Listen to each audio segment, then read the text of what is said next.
Ayan nga guys, habang bumabiyahe ako kaninang umaga papunta sa aking trabaho, nabangga ng tricycle yung likuran ng aking motor. Ayun, naputol yung aking back finder. So ngayon nga, napag ako na lang maghahanap ng back finder, ako na lang magpapagawa.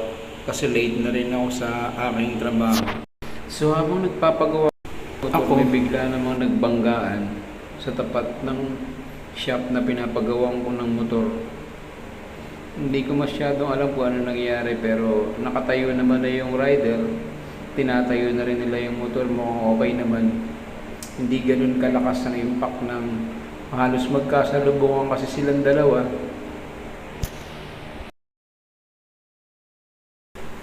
So ayan nga, malapit nang matapos yung pinagawa nating back finder.